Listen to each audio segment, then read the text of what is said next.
இந்த மோமோஸ் எப்படி செய்யறதுன்னு பார்க்கலாம் வாங்க வீடியோக்குள்ளே போவோம்.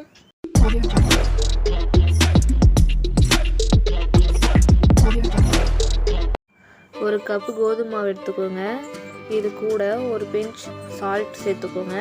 நல்லா மிக்ஸ் பண்ணி விட்டுக்கோங்க. இப்போ தண்ணியை ஊற்றி நல்லா பிசைஞ்சுக்கோங்க.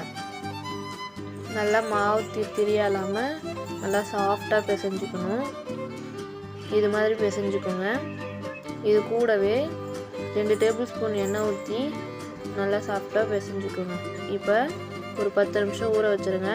அது காட்டியும் அதுக்குள்ளே வைக்கிற ஸ்டஃபிங் செய்கிறது எப்படின்னு பார்க்கலாம். பேன் வச்சு 2 டேபிள் ஸ்பூன் எண்ணெய் ஊற்றிக்கோங்க.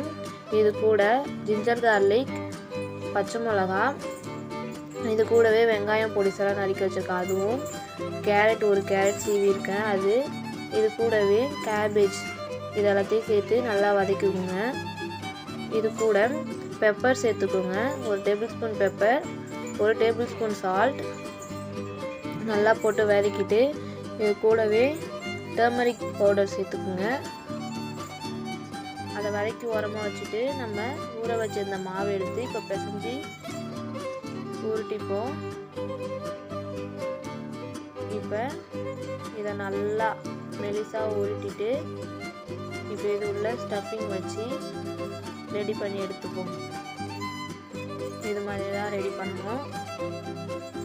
இதுக்கு அச்சு இல்லை, நம்மளே தான் கையால் ரெடி பண்ணணும். இது மாதிரி நல்லா எடுத்துக்கோங்க. இப்போ ஒரு இட்லி பாத்திரத்தில் எடுத்து வச்சுக்கோங்க. நான் எப்படி வச்சுருக்கணும் அதேமாரி எடுத்து வச்சுட்டு ஒரு 10 நிமிஷம் நல்லா வேக விட்டுருங்க. 10 நிமிஷம் நல்லா வெந்ததும் ஆவி பறக்க வேக விட்டுட்டு எடுத்துக்கோங்க. நான் எனக்கு தேவையான அளவுக்கு தான் செஞ்சுருக்கேன். அது மாதிரி உங்களுக்கு தேவையான அளவுக்கு செஞ்சுக்கோங்க. அவ்வளோதான், இப்போ ரெடி ஆயிடுச்சு. Okay, thank you. இந்த ஹோம்மேட் சாஸ் வேணும்னா கமெண்ட் பண்ணுங்கள், இந்த ரெசிபி போடலாம்.